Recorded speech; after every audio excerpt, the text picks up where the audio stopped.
Have you been waiting long? Long. Only 33 years.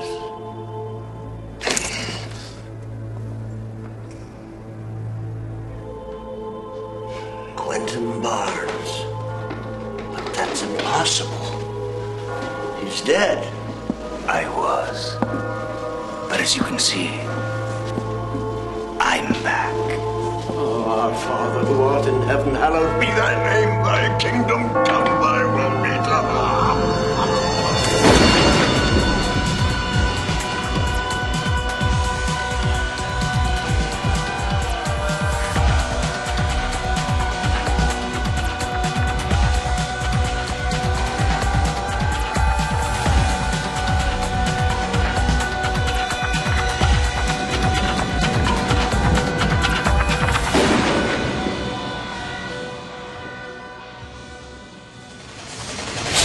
Welcome to Highlander Rewatch, the podcast where each and every week we watch another episode of Highlander the series and talk about it in detail. I'm one of your rewatchers. I'm Keith. This is Kyle. This is Eamon. And welcome to episode 3, Turnabout. It's fair play, I hear. This episode was originally aired on October 11th, 1993. It was directed by Clay Barris. We remember him from the episode The Watchers. This is his second episode of Highlander. The writer of this was David Tynan.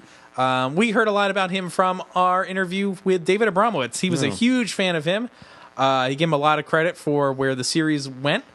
He did 33 total episodes of Highlander the series, which is a lot. That's a lot of eps. Yeah. Previously, we've seen him write The Sea Witch, which we enjoyed, I think. Yeah, that was a big one. He also wrote Eyewitness. Not so much. He was eventually a producer on this show. So this is written by David Tynan. He's got a talent for brutality. Guest stars. This one's kind of a guest star in this one, but will become a series regular. We've got Philip Aiken as... He's actually in the opening credits for this one. That's right, yeah. Charlie DeSalvo. He has a ton of IMDb credits. I think he's got like 159 credits. Yeah. I remember watching him in Swamp Thing on the Family Channel. He was Bayou Jack. Oh, Bayou Jack. But also he was Bishop. Yeah, in the X-Men In the X-Men cartoon. I was just rewatching. No way. Yeah. My Awesome. mind was blown when Absolutely. I saw that. Yeah, so pretty awesome. Yeah. But the one thing I thought was crazy when I was looking through his IMDb credits, he also played a character called Simon Clark in Highlander the Raven. What? And it's like, hold on, we've seen this happen before in Highlander where they'll take a guest star and be like, oh, we'll just use him again. And it's like, I guess fine, they were like a very small bit part. We'll cast him again. You probably don't notice. I usually wouldn't. Charlie DeSalvo is a main character in season 2. And then they cast him in The Raven? I don't remember the episode he was in. As a different character. What? That's crazy. That's whack. Weird. The other guest star is Geraint Wyn Davies as Michael Moore / Barnes. When they finally revealed that his last name is Moore, I laughed out loud. I did too. The other thing is he kind of looks like a skinny Michael Moore, like with the big glasses. Well, when they reveal his My name... notes just say he looks like Billy from Power Rangers. Oh, he does. So I just referred to him as Billy. My notes. When they revealed his name was Michael Moore, I could not just help imagining Michael Moore. With a split personality. Yeah. I'm Quentin Barnes, insurance companies. But this guy, he actually, we've talked about the show Forever Knight a lot. This guy is Forever Knight. This is the star, Nick Knight of Forever Knight. Nick at Night. But also, he was on the short-lived action show Tracker with Adrian Paul, which aired after Highlander ended, like in 99, 2000, maybe 2000, I want to say. And he was the villain, Zin, in that episode. And that was in that show. That was a show about Adrian Paul being essentially like alien bounty hunter. He's Lobo. Yeah, I guess so. So, the episode description for this episode is Duncan takes on... This is the way this opens up. Duncan takes on Charlie DeSalvo to prove he's good enough at martial arts to work out at the dojo. Is that the entire thing? I wish.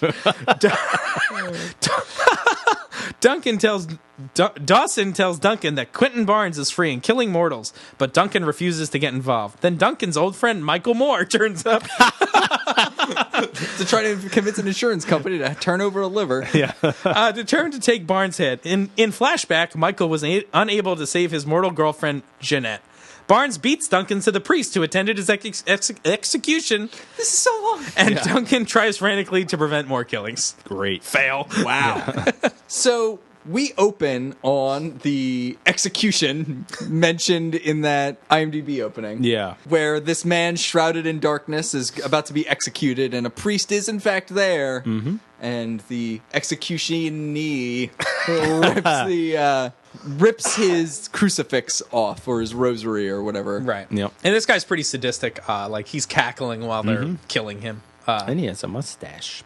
So that's our kind of like cold open. And then we cut to... And he gets electrocuted on the electric chair. Should we say that? I mustache you where you will spend eternity is was what the priest says to him. Oh my God. Without the mustache pound. So then we cut to DeSalvo's martial arts gym, and it's got a sign on the wall that says the building is for sale. Duncan and Richie walk into this gym, and we get treated to this amazing dialogue from Richie, as he's been doing every single episode. He's giving us gem after gem. Yep. Great. Tattoos, triple X chromosomes everywhere you look. It's like watching a great kung fu. Yeah, I can get used to this. It's an art, Richie. Triple X chromosomes everywhere you look. You look pretty, DeSalvo's Jim. You look pretty, chromosomes. Is this like some weird kind of like, I don't know, Down syndrome thing? What is this about? The triple, is it just that it's a bunch of dudes? That they're so masculine. Blah, blah, blah. Well, did anyone see the movie Triple X with Vin Diesel? Or the one with Ice Cube. Or the one with Ice Cube? Is that anything to do with this? I think so. All right. Yeah, it's all, they all exist in the same universe. Yeah. I don't know what Triple X chromosomes means. I don't get I'll assume it means extra tough guy. Yeah, that's what I The think extra he's saying. X is for extra tough. Yeah. That's right. Just like The first X. two X's, though. Just like on the it's internet. actually triple distilled. What's like the X in X-Men is for an extra power, according to Stan Lee. Buh. Yep. What are the pre-existing powers? Opposable thumbs? I guess. I don't know. You're going to have to ask Stan the man. Excelsior! True believers? The, I guess, proprietor of this gym, Charlie, comes over. And it's like, hey, who invited you, bozos? Like, Yeah. so I guess this is an invite-only private gym. Also, his That's for reception. sale. Yeah, his reception of these two people might be a great indication as to why this place is going out of business. Right. So, Hey, who are you? Fuck yourself. Why are you here? so Hey, get out. Richie gives him some shit for this attitude and brings Yep. up that exact point that, Yep. like, hey, business must be booming, like, if it's for sale. But he's like, sorry, guys, like, you can't join. And Duncan's like, well, why don't you just invite me to join? And then Yeah. I can join. And Charlie's like, no. But then he You has have an to pass idea. the He's like, you have to initiation. pass an initiation. Like, this is like the Skull and Bones gym. Like, so I guess the initiation is to fight You have to Kung Fu Charlie. Yeah. Fighting Charlie. So is he Kung Fu Charlie now? Kung Fu Charlie. I like that. Kung Chuck for short. That's right. Oh, God, that sounds awful. It does. Yeah, let's not do that. Kung Chuck. So they go at it. Yep. Mac does his kitty claws. Yeah, he gets some kitty cat hands. He's like, "Meow." Kitty cat technique, and kicks Charlie in the face a couple times. Like, Yeah. this is a pretty brutal is. spar they have here. The only time Duncan takes a hit is when he notices that Joe has also walked into this members-only jacket of a Yeah. gym and like gets distracted and then decked. Right. Yep. So eventually Duncan beats Charlie. Yep. And he submits or whatever. And then, like, it's kind of over. So I guess, like, Richie doesn't have to pass the initiation. Lucky for Richie. Yeah. I think Mac passes it for both of them. Of course. So then Duncan just takes it upon himself to, like, Go into Charlie's yeah, office. to stake out, like, Charlie's office. And Joe joins him in there for a Yep. meeting. It's like, what? Like, Yeah. He actually that was a fight for ownership of the gym.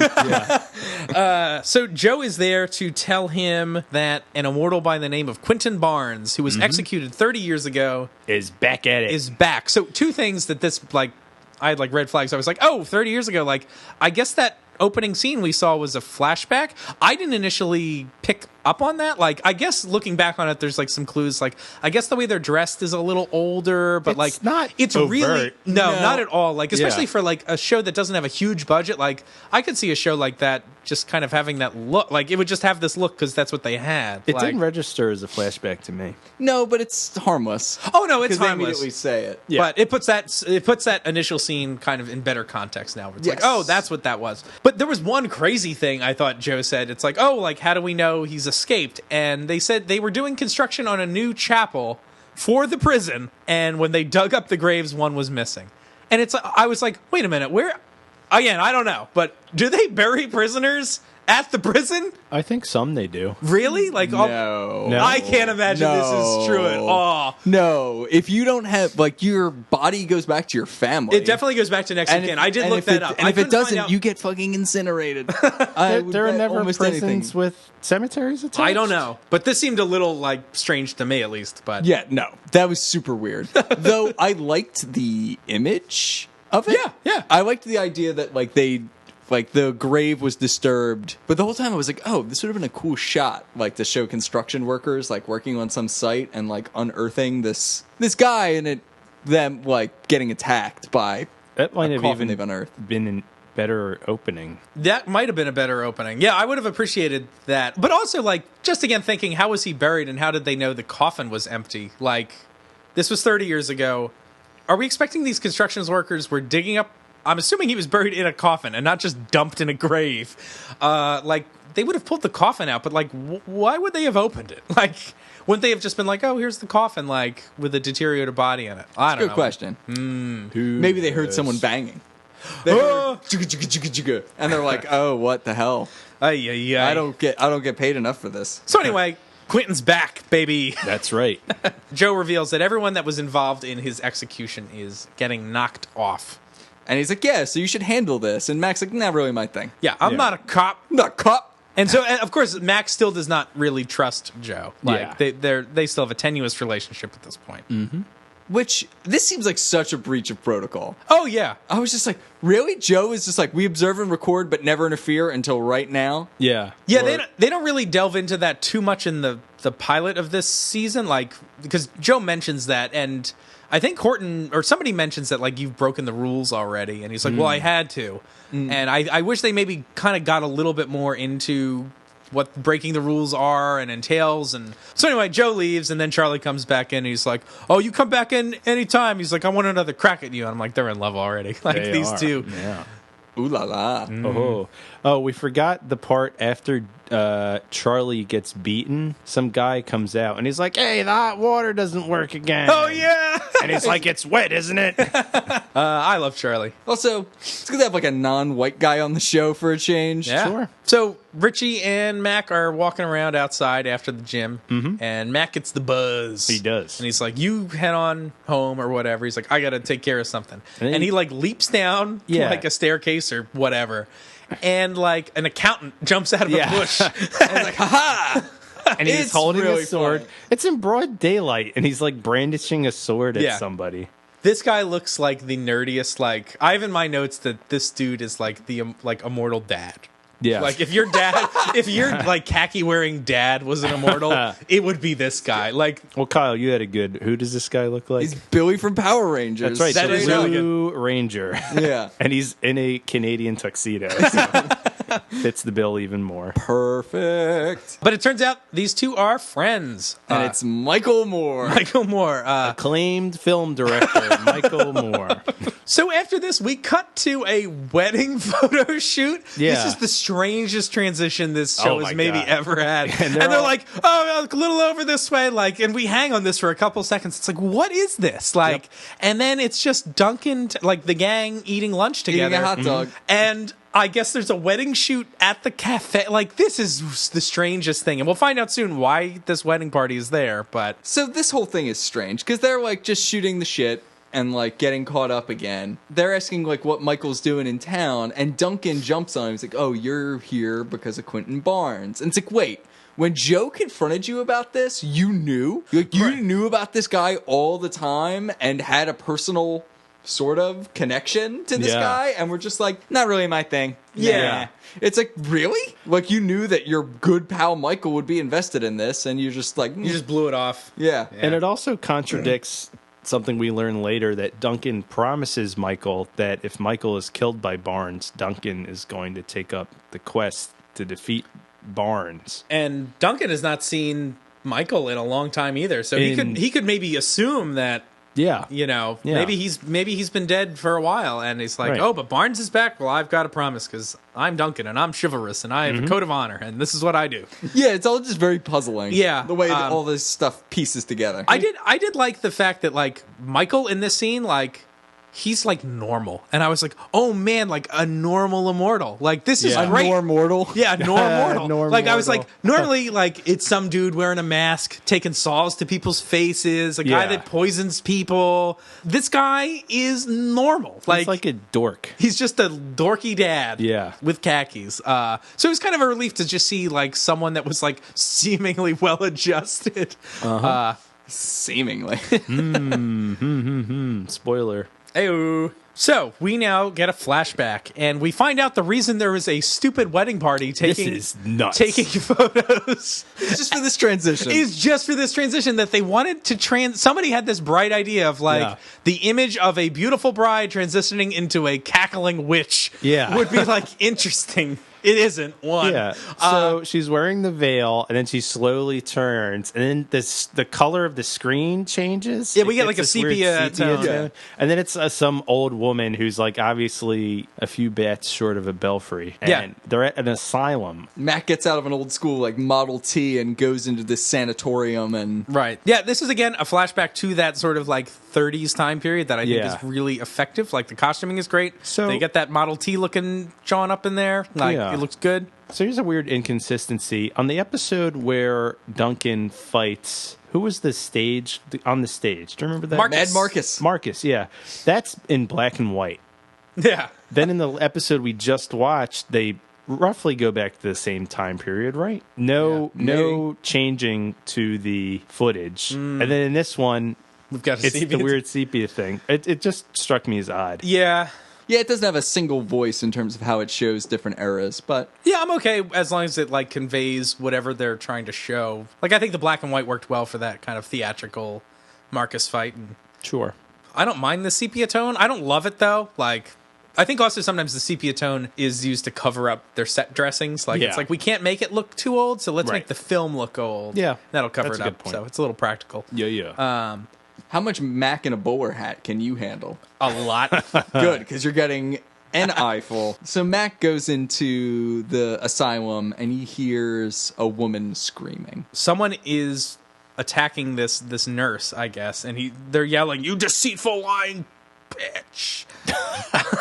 He dropped the B word. He does. And they use that word a lot. They do in this use that show. word a lot. It's kind of weird. Saturday or Monday afternoon Oh, I hate Mondays, action adventure show. That's a little strong language. Yeah. says us.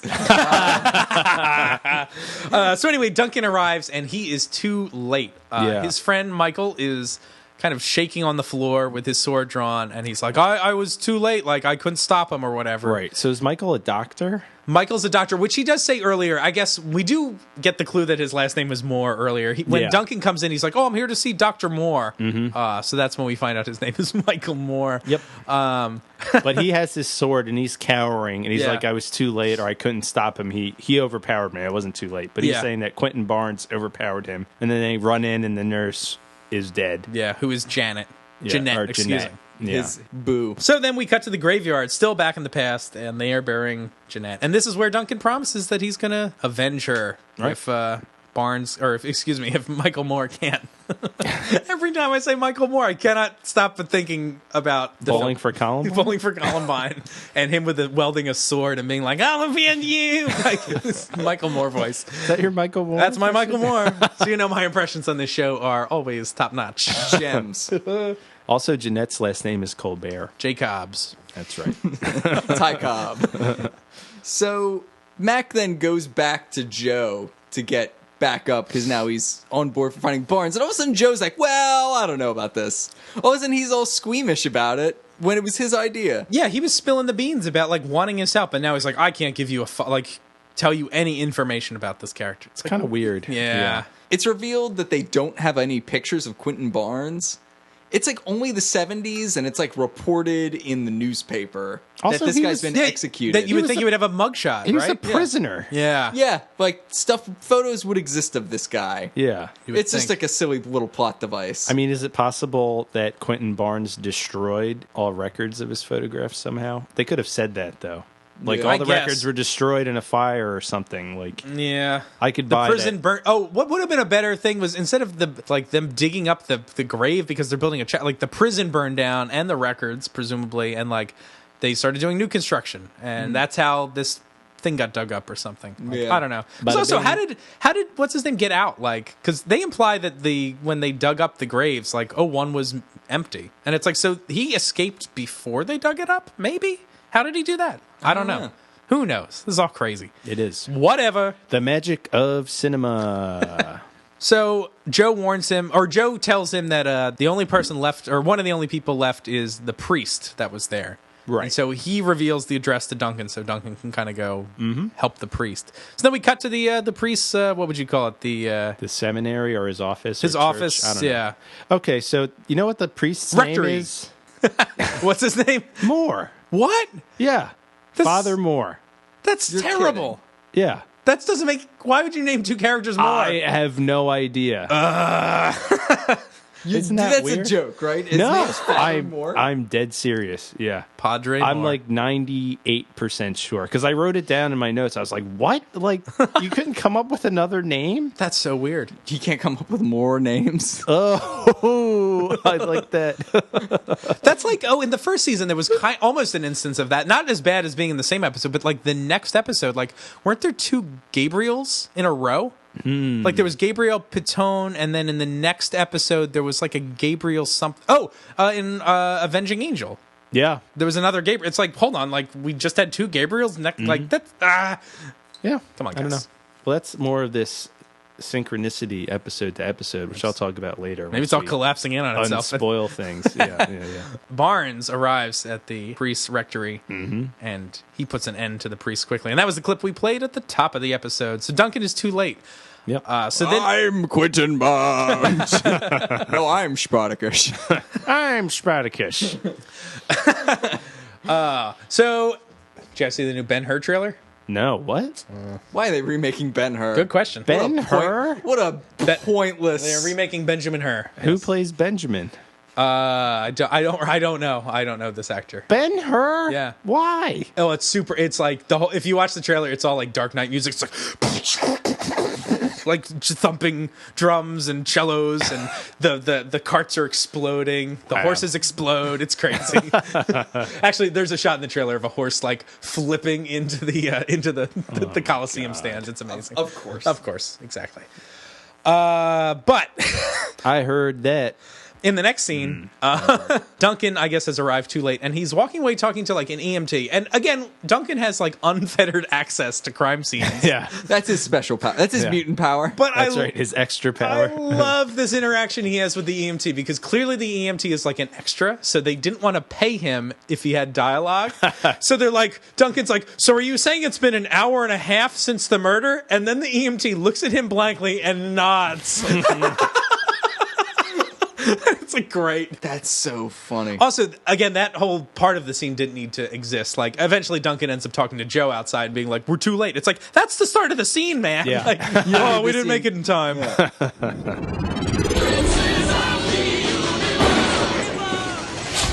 So, Keith, do you have anything new and exciting from the Highlander catalog circa 1993? Are you a Highlander fan? Then you'll love the Highlander-only parking sign. The MacLeod Ordinance of 1592 AD will guarantee your parking space will be reserved for immortals only. When you post this, violators will lose their head parking sign, made of strong weather-resistant steel, size 12 inches wide by 18 inches high. Only 1995. 1995. What a deal. You said it. There can be only one parking space.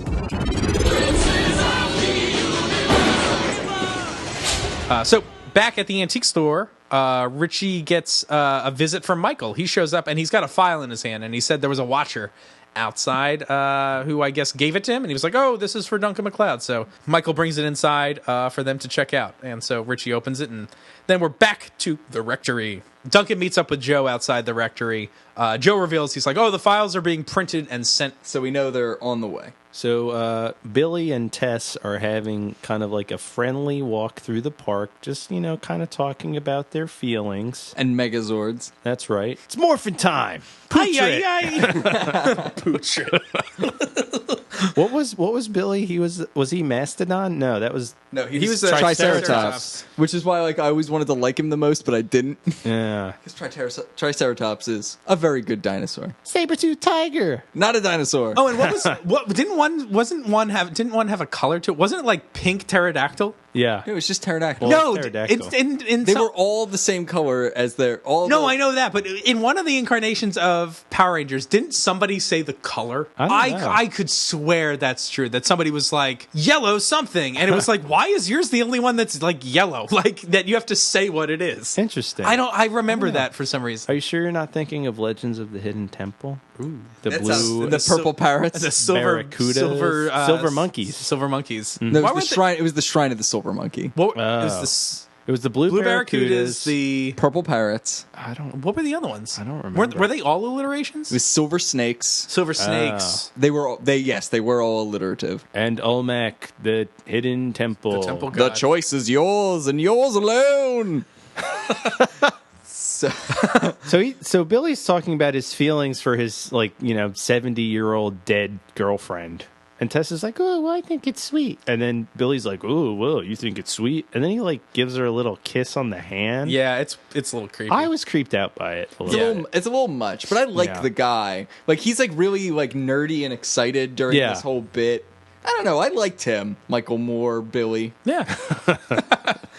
Michael Morbilly. So, from studying the file that they got from Joe, they're able to determine that the prosecutor in Quentin Barnes' case is still alive. And he's a judge now. Right. We end up cutting to the Hall of Justice, and the scene. God. This scene is so wacky. Crazy.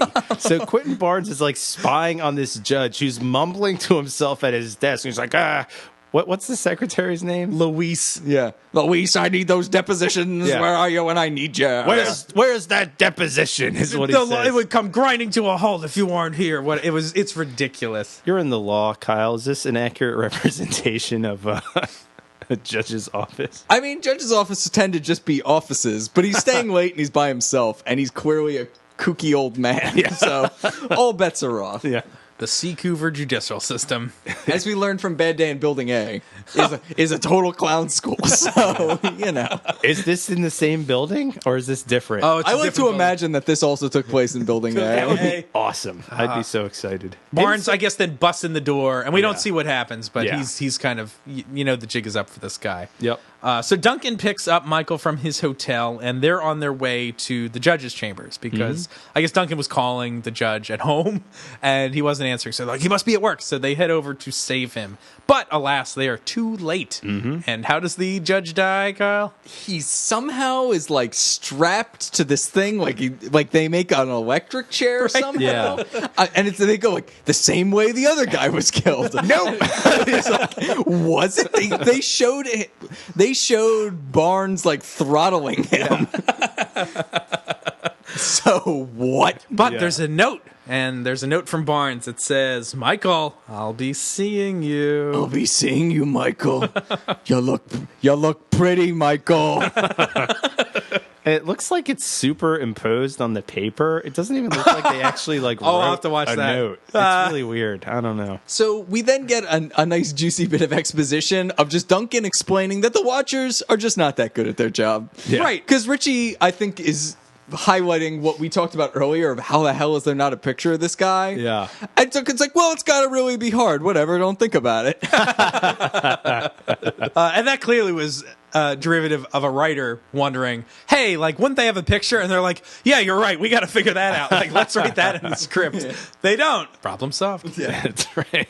Yeah, you're right. They should, but they don't. Sorry. So Joe calls Mac, and he's like, we got a lead. and he's like, we think that Barnes is back in that insane asylum. Why?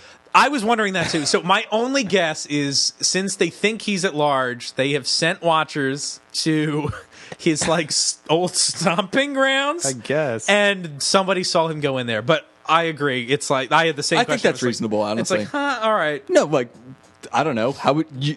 All you know is you are looking for a person. Go try to find them. I think it's a very eminently reasonable thing to do, to go to places you know they've been in the past. This is true. So I think that's worthwhile, especially if you know that he's got a connection to Michael and that this used to be the place where Michael worked. Right. I think it's reasonable. I didn't actually have a problem with this bit, and I was actually kind of excited because I thought the asylum was a cool location. It is a cool so they're location. getting more usage out of Yeah. it. No, I like the way they dress it. Like in the past, it looks like pretty functional. Then it's like dilapidated. It's cool. So Mac and Michael, Mac and Mike, Mike and Ike. Magic Mac. Jesus, Mac and me, Ike. fuck. Marley and Mac. Mac and Michael pull up to the asylum, and They split up. they split up. But Mac also says he's like, he's like, I don't sense him, but he's like, it's too far away to tell. And I was like, hold on. In like 4 episodes ago, in like the Hunters, Fitz outside of Darius's church was like, I don't sense him, and he was like a building away. Yeah. And so I again am never sure how this proximity alarm works, but it doesn't really matter. I am only bringing it up for humor's sake. I don't Yeah. fucking care. Like, it doesn't matter. Well, what does matter is that Billy came suited up for battle with his blue sweater vest. Yep. I was wondering And how his khakis. sword fits in there. It's like, He I does- guess it's hidden in his sweater He vest. doesn't have his sword on him is the answer to that. Because he runs off. He clearly doesn't have it, but I guess I'm not It's supposed his to. pants. As, Yeah, you, it's as, in as his you've pants. said, Yeah. Eamon, the magic of cinema. That's right. And him being a filmmaker and all. So so they split up, and Mac is like sneaking through the asylum. Who's running the asylum? The patients are. Or Michael Moore. That's right.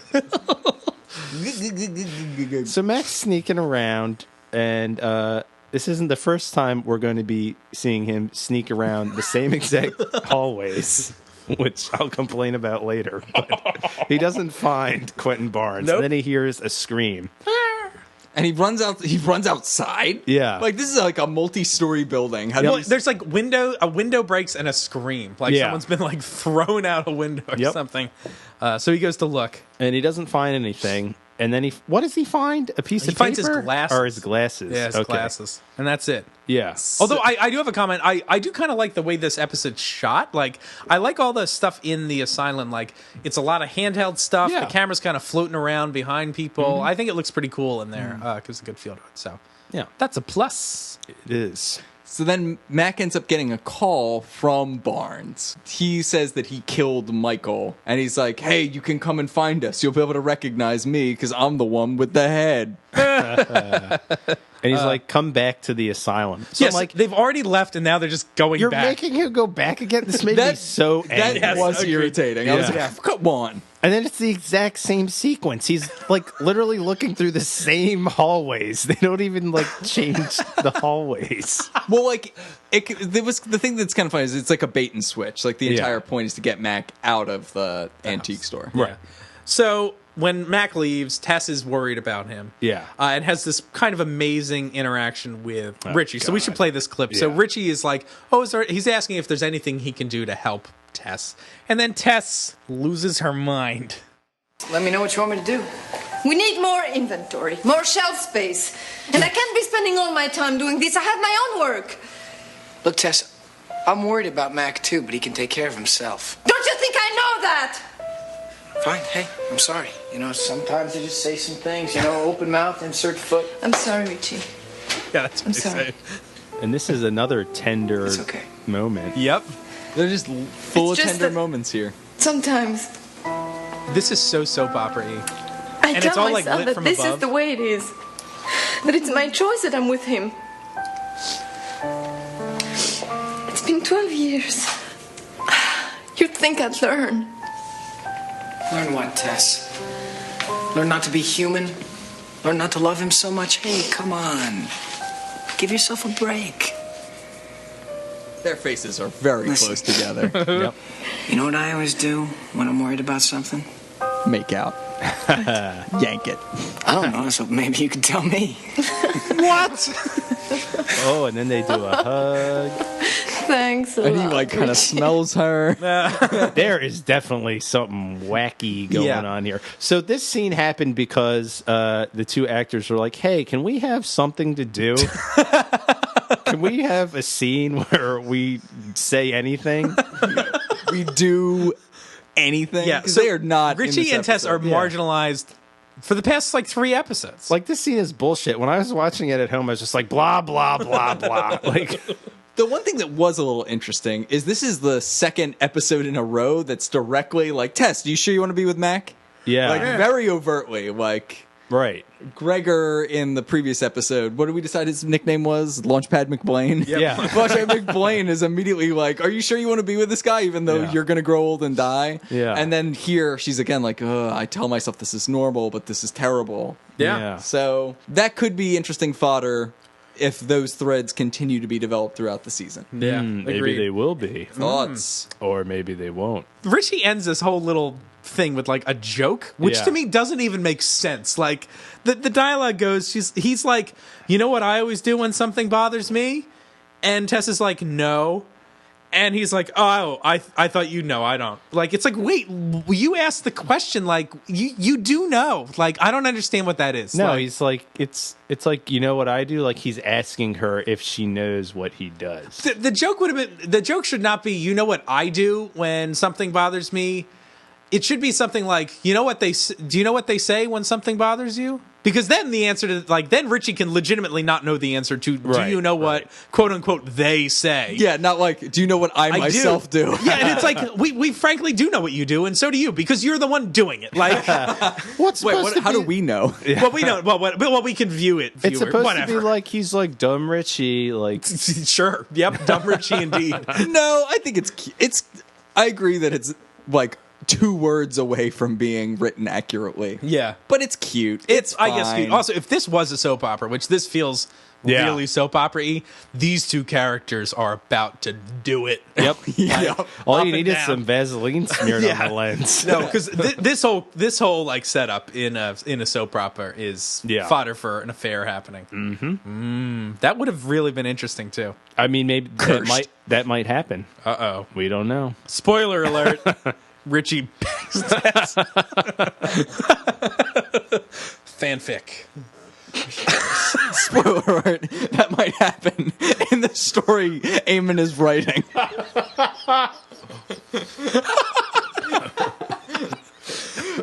Oh, good God.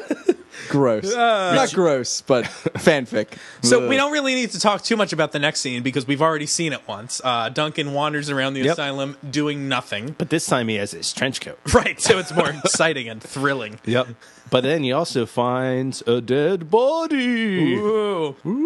And we don't know who this of is a character we haven't seen, so why should we care? yet. Yeah, we don't have any. We just are like, oh, somebody died. And Yep. eventually we find out that was a watcher. It was Josh. Josh! Josh! Josh! Why? So while Duncan's away, Michael returns back to the antique store and Fake out! He's Yeah. all tattered He's and all torn, busted up. So Tess is, I guess, kind of fixing him up, Yeah. bandaging his wounds, and he's like, "Oh, I don't really need this. I'm almost fixed anyway because Yeah. I'm a magical creature." Yeah. I'm a centaur. And then he starts having like a weird headache. Yeah, there's like a weird, like, it kind of sounds like a didgeridoo, but I also think it kind of sounds like burping. When it gets really deep, it just sounds like someone burping like into a microphone and then slowing it down. Does this sound like the real sound of a didgeridoo? Annoying, annoying, annoying. So something's going on with Mike Moore. He just needs to take some Tylenol. Right. Duncan and Joe meet up at the asylum, and this is where Joe reveals, like, do you know who that is? That's Josh. Like, we're supposed to know who Josh is. You know who that is, you Philistine? Yeah. You heathen? That's Josh. And I didn't really understand this file business. I Looks got a like little Barnes got confused. the J-Man. Mr. J. This is the Sorry. prequel to Suicide Squad. What is this file thing? What? So Josh had the file. Right. Josh would only have given it to Mac. Okay. And he's like, "Did you see Josh?" And he's like, "No, I didn't see Josh." He's like, "Well, that's Josh." So that's how Joe figures out that Michael killed Josh, because Michael is the one who gave him the file.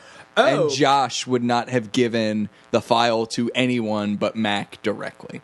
Oh, for some reason, that makes so much more sense. I got confused, and I was like, especially because the way this is edited, like the timeline seems weird, because when Joe meets up with Mac at the rectory after the priest dies, he's like, oh, the files are being printed and sent over. And it's like, oh, so they're not even done yet. But according to the editing of the episode, like, Richie already got the files. So part of me thought this guy had the real files, and Barnes gave Richie, like, fake files, which is also dummy files? Like dummy files, which also I wondered led into the idea of like that's why they were so lame. Like they don't have a picture. They're really like sparse, and it's because Barnes has like just put together some dummy thing and given it to them. Taking out all the information, like taking out the photo that would have blown up his spot. Maybe, yeah. That's what I initially thought it was. But it makes more sense the way you're saying that like Barnes killed the guy, took the file, and gave it to Mac. Yeah. But I'm still a little confused because of the timeline. But why give him the file at all? Maybe it's both. Maybe he did gut the file before giving it to he him. could have gutted the file. Yeah. Weird stuff. Michael, back in the antique store, says he wants to head back to the hotel because he's been having these like weird headaches, and he's going to head out. And he's like being a weird creeper towards Tess. He and like he's getting, tries to touch her face. Yeah, he's getting a little touchy and weird. It's not good. Tess is not into it at all. Yeah, so he says I mean, he's no Richie Ryan. No, Yeah. he's not virile or young. but so he starts getting these sharp pains, and she's Yeah. like, "Well, go to the bathroom. Like, Take it, dude. there's medicine." Squad of Duke. So Richie inquires about all this. He's like, "Oh, what's up with Big Mike?" And Tess is like, "Oh, he's feeling sick." And then Richie says, Hey, you know what? I'll take care of it. No. He says, do immortals get sick? Oh, right. our question of the week. Maybe. I don't know. Do immortals get sick? And I was like, oh, good question, Richie. And we should talk about this. And as we've said before on this show, we are going to pose this question, obviously to you right now, but also on Facebook. Send us your responses. Write them on Facebook and also send them to HighlanderRewatched@gmail.com. And we'll read the best ones on air. But we're going to talk about this a little amongst ourselves and what we think of the question, do immortals get sick? What do you guys think? No. Why? Prove it. Prove it. All right, so here's my theory. Okay. One of the things that we have established is that immortals will like die and come back. But there are so many non-fatal but persistent diseases. A lot of immortals would just be permanently stricken with diseases that would never kill them if they could actually get sick. Also, like, imagine if an immortal contracted, like, I don't know, if they got like gonorrhea or something like that, or syphilis. Would it like drive them mad in the era before penicillin but never kill them? Yeah. Good question. Or cancer. I mean, I don't know. Would an immortal get cancer, and would the cancer just grow? Or I don't know. Also, that would be really shitty, because if so, like, there'd be some moment where for maybe years at a time, you're really weak yeah. because of this illness. Like, if it's a slow-acting illness, you might just have this illness for a really long time before it kills you. And then, you know, Slan the cat comes knocking on the door, and you're just screwed because, like, because, you know, this iteration of you has cancer. Right. And until it kills you, you're out of commission. Also, all these guys were alive when, you know, medicine was shit, and they all lived. You know what I mean? Like, they all That's would have, true. if they could get sick, they all would have been sick, like, back in ye olden times when everybody died of everything. Right. So I'm not sure. I will cite one of our previous conversations as evidence that they can. But Kyle, You're citing us as evidence? yeah. Well, just the conclusion we came to, and I will cite one of our favorite episodes, Deadly Medicine. We talked. It's got medicine right there in the title. Exactly, so it's gotta be good. No, because I was thinking about this. It's like, oh, can they get sick? Kyle, you bring up good points. Like, well, what if you just are perpetually sick? That seems to be a wrinkle in this. That doesn't work too well. But we had talked about immortals getting, like, drugged and drunk. We know they can get drunk, and we actually had a conversation about like, oh well, they can probably get drunk because it's like a temporary thing. We compared it, I think, to like a toxin, and it would run its course. And so I would wonder, it's like, well, a cold would kind of be maybe the same thing. Like you get a bacterial infection, it might run its course. The virus. Well, or that's yes. Sorry, whatever, Dr. Kyle. Rhinovirus. But I was kind of curious if it works kind of the same way. Like if they can get drunk, then they can probably get a cold. I disagree. Why? Because one is a chemical that is cycled through your brain. Everything is a chemical. And the other one is physically combated by your immune system. Like, I have no problem believing that, like, your immune system as an immortal is impenetrable in some way and is able to ward off all, like, viruses and bacteria. But if, like, you're injected with a toxin, you gotta just process it. I would say that it would act quicker. You just have a hyper fast cold. Like, yeah, you would maybe get a little sick, but you'd have a hyper fast batch of cholera. Right. And then I would also say that might apply even for the drinking, is that you would need to drink a lot because your body is constantly repairing that sort of stuff. It's kind of like Wolverine. I don't know. But I feel like those two things are related a little bit. Like, they're both doing something to your body. And if we allow one, we probably need to make room for the other. But also, illnesses have incubation periods in a way that toxins don't necessarily. All right. So what do you think about this out in podcast land? Let us know what you think of the question. Can immortals get sick? We will read the best answers on air. We can't wait to hear from you. Remember, it's Highlander Rewatched at gmail.com. So on with the episode.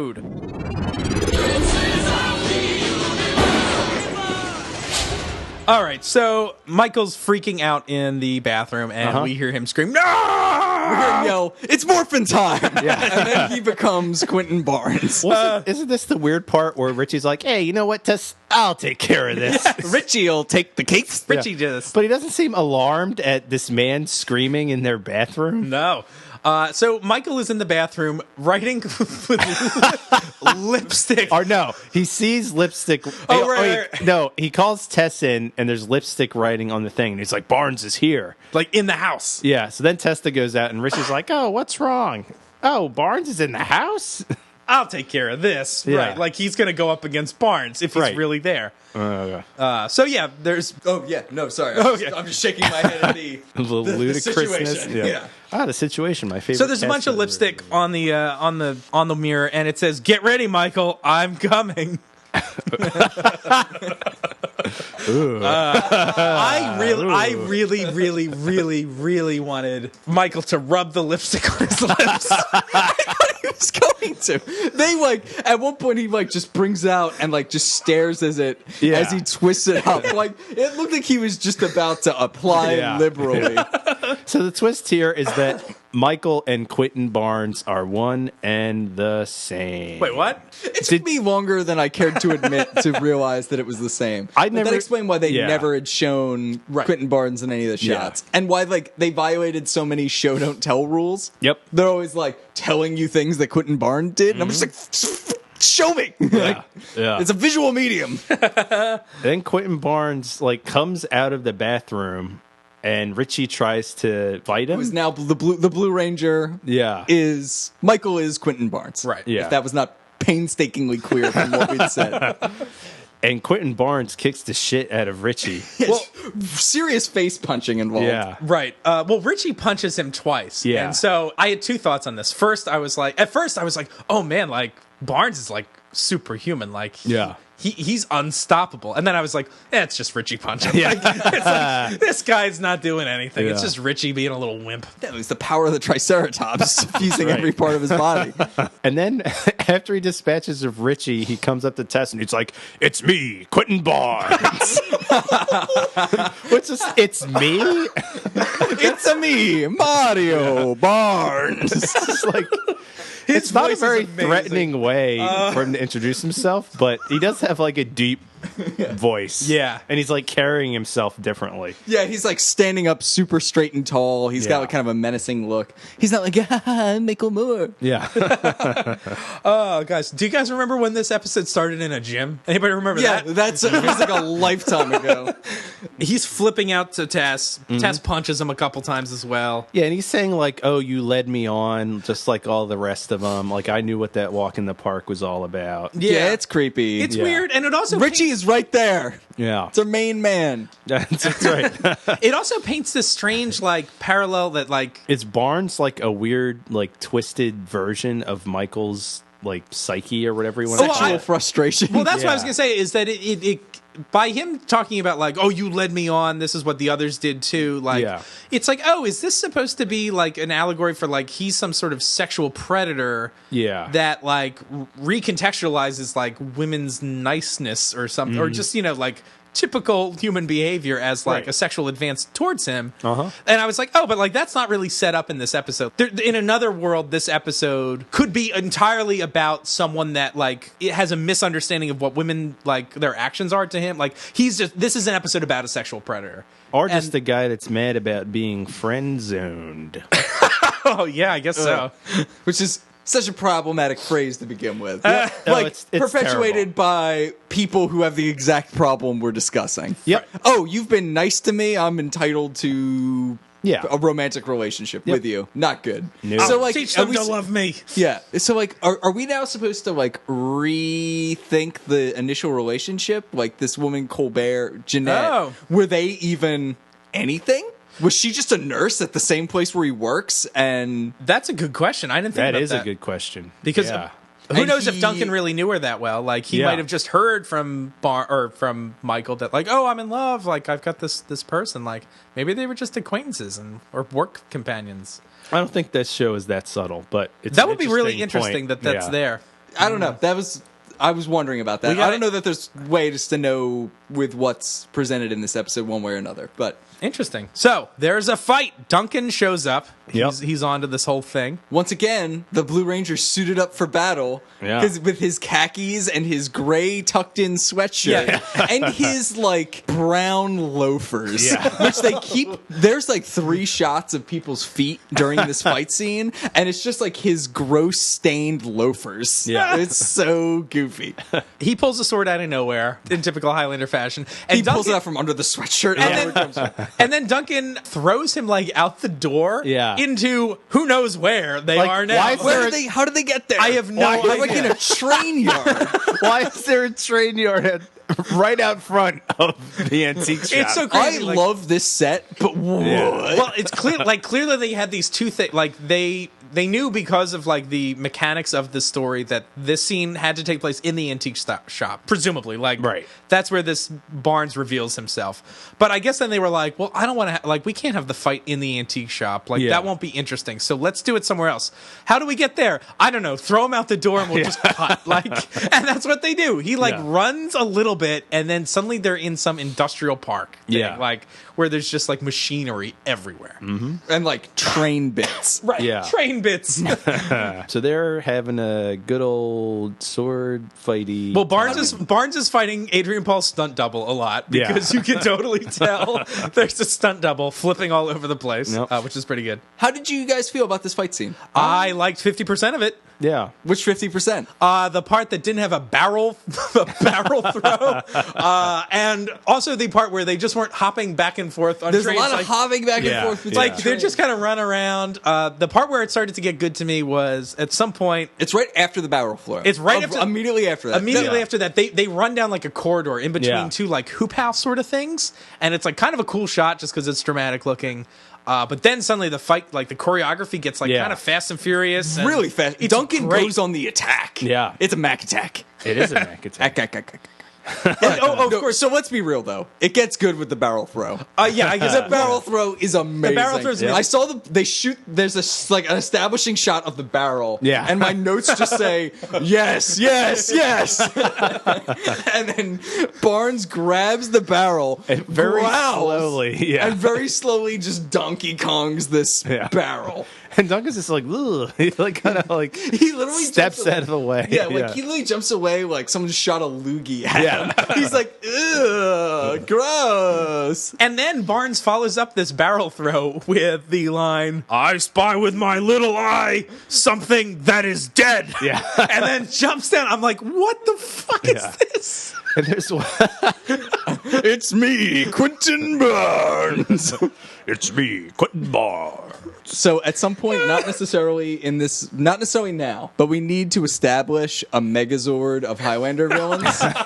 Obviously, Quentin Barnes is the Blue Ranger, but we need to complete that Megazord I like This this. is food for thought. for next Yeah, time. definitely. Not necessarily next time, but you know. We have lots of characters to get through, so I'm excited to see who's going to come up and who's Yeah. going to be part of this team. And it's not necessarily the 5 best. It's just the got to be. five that fit into this mold. Yeah. It just has to be the 5 that complete the Megazord. Morphin' time! And it's worth noting during this, he is morphing back and forth between Quentin Barnes and Michael again. Yeah, It's me, yeah. Michael Moore. So there's a lot of heavy acting going on Yeah, here. and also this guy's sword fighting style is crazy. Like he was really physical, to the point where it almost looked like he was flailing. Yeah. But I appreciated it. Like it was really wild and big, and Yeah. I liked it a lot. It was awesome. So This actor's working hard. I like this guy. I like this guy too. actually, and I still like it. I still haven't watched an episode of Forever Night, but after seeing this episode again and knowing that he's the star of it, I would definitely be I'll see more Billy. Yeah. Billy the Blue Billy. Ranger. That's right. Billy Barnes. It's me, Billy Barnes. So they end up working their way into one of these hoop house sort of things. Yeah, and Duncan finally just kind of gets the upper hand on him. Yeah, this scene it has cool lighting, it's Yeah, kind of the all fan is the fans going around. There's a lot of silhouettes, you watch them fight kind of in shadow on the wall, which is cool. Duncan stabs him, and I guess at this point that snaps Mr. Barnes out of his state, and Michael's you should kill me because that's the whole point. Michael admits that he never knew what was going on. He truly has some weird split personality. Right. And he's you have to kill Barnes. That's the whole point of this. Duncan doesn't want to, but he's nope, you got to do it. And so that's what's going to happen. And it's got some cool mood. It was very Lynchian to me. Right before Duncan chops his head off, all you hear is the fan. And it's just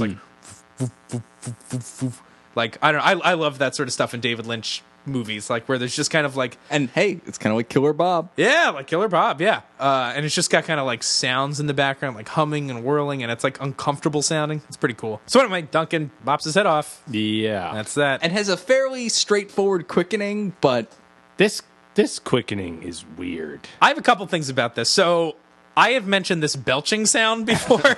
This quickening opens up again with the sound. I want to play a clip to see if you guys think this sounds like a belch at all. So here we go. So this is the kind of opening of Duncan's quickening. So it's maybe a little hard to hear because there's music, there's the lightning stuff, but I think it's pretty clear when someone burps into the microphone, just like Kyle did. There we go.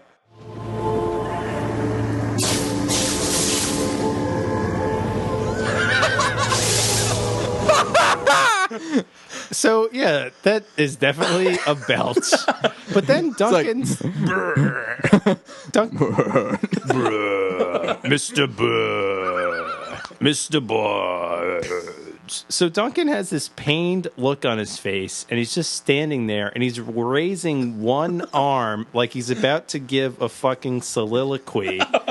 And then, as the quickening goes on, his face, he's kind of making a frowny face. Then it turns into this weird, barfing Marlon Brando face, and he still has the one arm up. And I'm just what the fuck is he doing? I mean, I know he has to come up with a quickening every episode, and that must be really tough. Oh, yeah. But this one's weird. and then he very slowly, as it ends, lowers his hand down. Yeah. That's when it got weird for me. Was he lowered his hand down to crotch height, he's kneeling, and he's just and he whispers, he's Michael, and he's got his hand. I was are you holding your limp dick? And Michael. Did you see his barf face though? I didn't notice that. He's making this face where he's like bleh. It like looks like he's barfing. I swear to God, you had to go back and watch. We'll have to put this whole It's quickening really on Facebook. weird. This is the weirdest quickening ever. Michael. But this is very sad. And is this the end? Is there anything after Then this? we cut back to the gym finally to bring, to bring that plot full circle. Which, by the way, third friend Duncan is killed on this show. Oh, yeah. More yes. than that, right? No, Or so, no? so he killed Gabriel Pitone. Yes. He killed who else? And he kills Marcus. Yeah, so he kills 2 of his friends, and now we've got number 3. He's just racking up bodies. And he's lost Darius, so Yeah. he lost another friend. Yeah, this is dark times for This Mac. is dark times. And also to heed the words of Tess from The Beast Below, enlightened societies don't kill the insane. They treat them. Right. Duncan's just like flop, like gone with your head, like... Well, Tess isn't around right now. And this guy's literally begging for death. I guess so. And he's very dangerous. Yeah, this And is he's true. been So is crazy, Ursa. and he's been crazy since the 20s. Ursa's been crazy forever. Well, the Ursa thing I agree with because he's a murderer who never paid for his crime. Like, Mr. Actually, yeah, in a Manager. way, Barnes actually has paid for his crime. Yeah, he Yeah. was at least executed and was and underground for buried 30 years. for 30 years. Yeah, Yeah, but he just killed like 6 more people. Oh, yeah. so- No, it's bad news. He did. He's a bad guy. It's tricky, though. Like, this insanity thing is like, that always, we saw it with Gregor. Like, you know, Yeah. not necessarily a bad guy, and especially with Michael. Like, this is Right. clearly like 2 different people almost. Like, and it's like, well, Well, at the very least, Gregor didn't actually murder somebody, even though he kind of tried to True. help kill people in a way. yeah.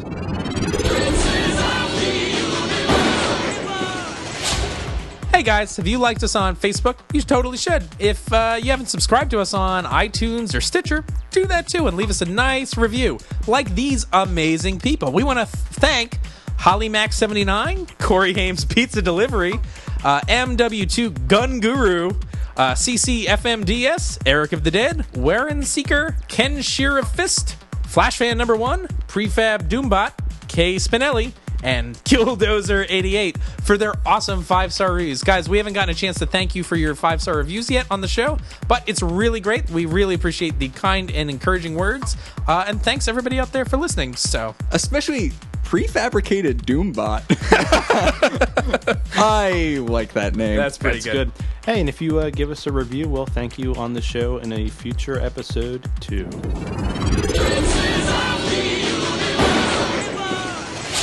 So now we're back at the gym, and Mac is actually doing the martial arts routine that is featured in the opening credits, where he Yeah. like kicks the window into an explosion. Right. I actually like this sequence. It's cool. really long, but I like it. And they use some of the footage like 6 times. Yeah, they just keep replaying it. Serious padding. Yeah. And then they put it through like various kaleidoscope kind of filters. And also my main note is that Duncan is a cat again. Yeah. Because he's literally making hissing sounds over and he's going as he's like just doing these routines. I found it very funny, honestly. but It's silly, but I liked it. he's a sweaty mess though. and Yeah. he's like super ripped. All I could think about actually was my mom because like, and I like people that gross. No, yeah, that's it. No, it's like, well, she always was like, Duncan's a beefcake. And it's like, yeah, this is the scene where you're like, yeah, Duncan's a beefcake, like doing all sorts of weird naked martial arts. Weird naked martial arts. That's what this style's called, right? That's Weird right. naked Yep. style. But then it does It's like a actually weird- called Monkey Grabs Peach. There you go. But then it does some like Sorry. it does some weird like split screen thing. Yeah, where there's 2 Duncans. There's 2 Duncans, and I was like, That's the weird kaleidoscope thing. well, It's so yeah, weird. and it's like, oh, like, is this supposed to be symbolic of like a dual nature? no. I mean, I think it's that's supposed why to they- be. Yeah, I think that's what they were doing, but they were like, Really? we need to turn like 2 minutes of footage into 5 minutes of footage I to think get this thing over. They were just like, we can do this cool camera thing during this. Let's do it. So and then- we're out of money. They so were out let's of do money. it. So then Joe shows up, and Yeah. so To say nothing. Yeah. Joe just drops in on a place that isn't his, that he's not a member to say nothing. Yep. Well, Yep. he's just checking Mac out. He's like, oh, yeah. Yeah. I know, Hiss, I got into the kitty, hiss. watching business. yeah. But yeah, 2 things. Like, I'm what? getting How it. does Joe get in here at all? And how does Duncan get in? Like, does he have keys? He's like, a member now. Does that mean you get? I mean, I don't know how private gyms work. Do you get keys to a private gym? Is that part of their privateness? Like yeah. they're so elite and invite only that like you're trusted with. I guess today you'd have like a fob, probably. Yeah. He got a key, he got a gym bag, he got a little T-shirt. He got the He's whole not wearing 9 the yards. T-shirt here, though. Yeah, well, Yeah. So it ends with Mac. working up a sweat.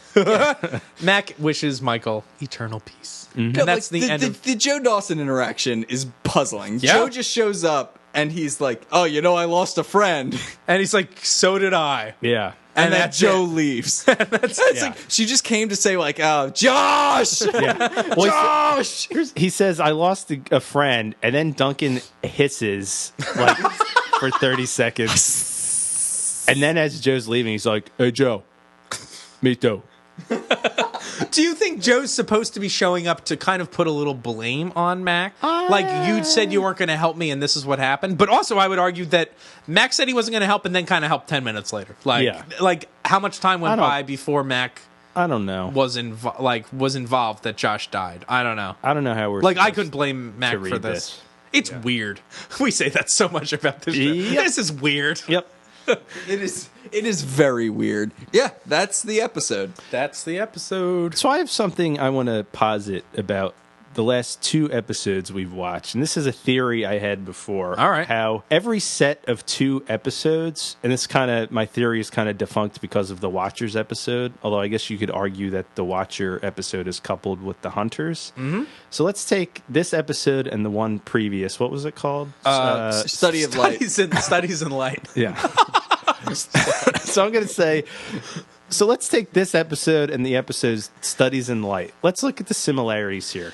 You have an old friend of Duncan's coming back from the past in both episodes. Right. Both of these old friends are doctors, and both of them have this weird mental problem that turns them against Duncan and makes them like an enemy. I feel like every 2 episodes there's some similar thread. And then in Saving Grace, there's like Grace is an old girlfriend, and then the next episode is The Lady and the Tiger. Amanda's an old girlfriend. Do you Yeah, think there is this odd thread, and there's even there's- like weird little symbol-related threads, like Right. that. We kind of ragged on it, but that like weird photography beat in the park before they have the first flashback of the episode. The entire last episode was about 2 photographers, and they very prominently feature this photography moment. I've noticed it a bunch, and I want to go back to season 1 and find more because I know there are that's more. interesting? but Do you think that could be?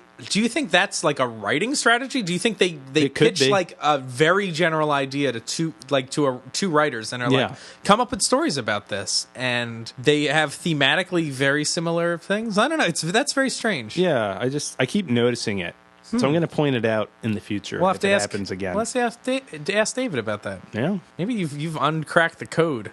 The Da Vinci Uncracked it. Code. Uncracked it? You've in fact encrypted it. Whatever, man. Unlocked. I combined unlocked and cracked. Uncracked. All right. So if I do rewrite this episode a little bit, Highlander rewrite. I guess I don't know. This episode is weird. It's very weird. It's like Psycho. Yeah. Yeah. Like I'm not sure. One of the things I do like about this show is like the moral core. As we get deeper and deeper into it, and Abramowitz talked about that's what he liked about the show as well. We have that in common. Hey. But I was kind of wondering this whole time. I was like, what's the moral question in this show? Like in Yeah. this episode. And I was struggling to kind of figure that out. Like, I don't know what the question is. It's just a weird Jekyll and Hyde sort of mystery thing that gets revealed. Do you or don't you throw a barrel? You do. Do a barrel roll.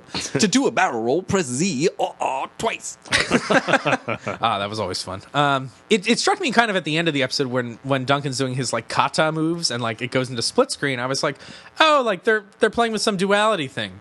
And I was like, well, there's an episode like duality, but like they never delve into that at all. No. No, it's just Psycho. Yeah. Yeah. So I wish kind of they maybe explored like, does Duncan have 2 sides? Does everyone have 2 sides? And like, and it's about how do you control that other side? Like, you know what I mean? Like, I don't know. Maybe there could be a great. We've talked about how Tess. I'm just brainstorming off the top of my head now. Like, Tess and Richie have not done too much this episode. And it's like, hey, maybe Richie has a subplot where he runs into like some like old friends and like who knows what, but like maybe Richie's got a temper problem and wants to fight, or you know what I mean? Like, and He's Marty McFly. Yeah, exactly. No, like exactly that sort of like very simplistic sort of story arc you could take the character on, but it would at least demonstrate it's like, well, everyone has two sides and you get to choose which one you either show to the world or how you treat that other side, or I don't know. I feel like there's territory here that is worth exploring, and I don't think Barnes is necessarily like I feel like this Jekyll and Hyde plot is not awful or anything. Like,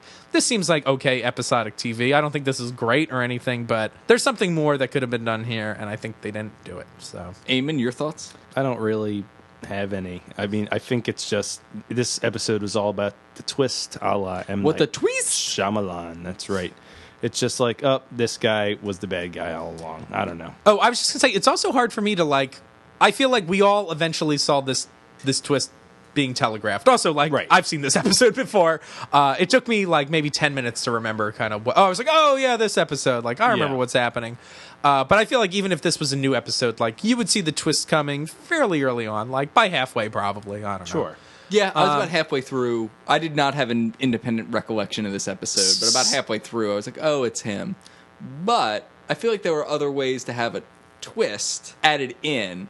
And the thing that I was kind of hoping for, that they went a different direction on. So it takes a while before they reveal that Michael has always been Quentin Barnes. What if, and this was the theory that I had. This is good. That Quentin Barnes does kill this girl. At some point, I suppose there are two ways you could go. Either sometime in the 40s, Michael catches up with Quentin Barnes and he's so consumed with revenge that, he kills him and then effectively becomes him, either as a result of the quickening or just like the mental anguish of doing it.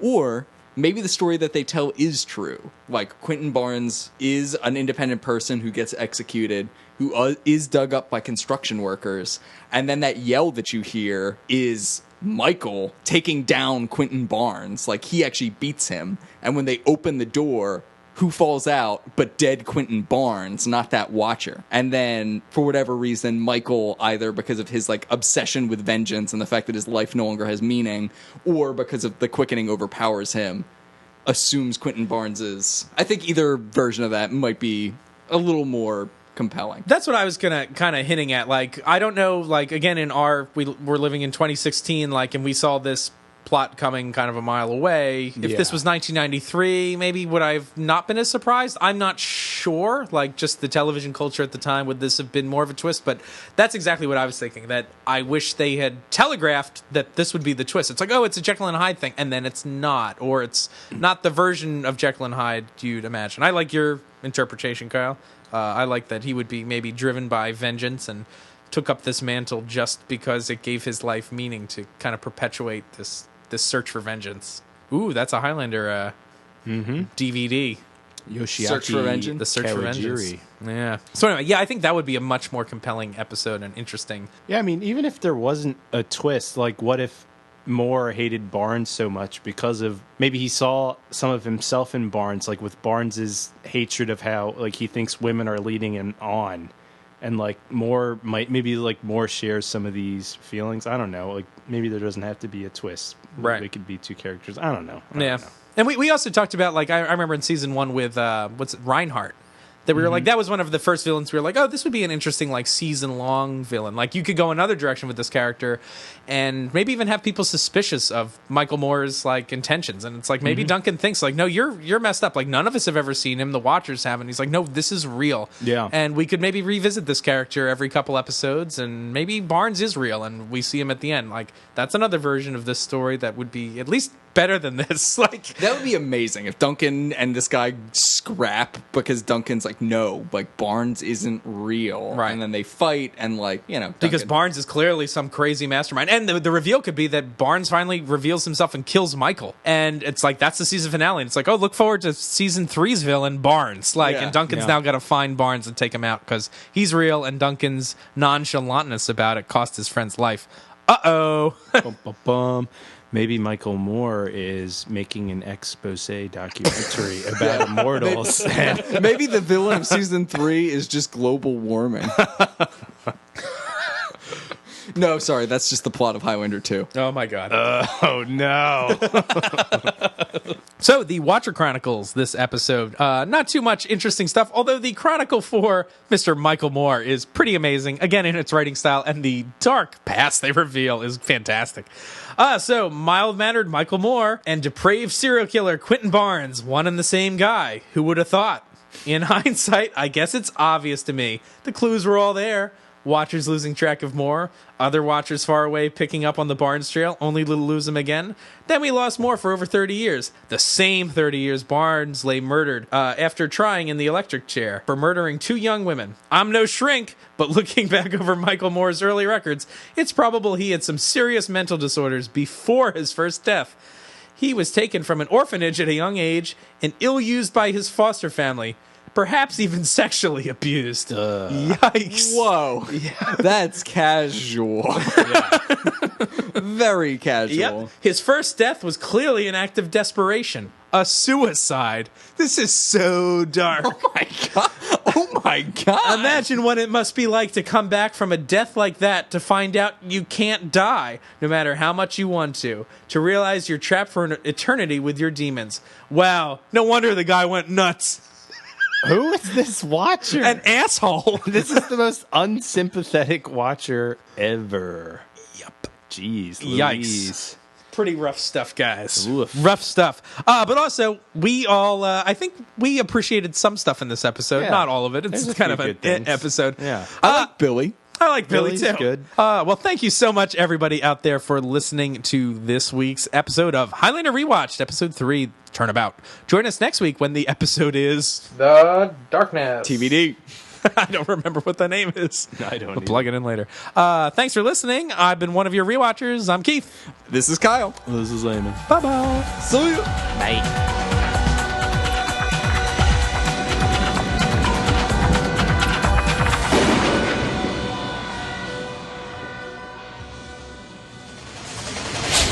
It's wet, isn't it? That's what she said. Well, Quentin Barnes is coming.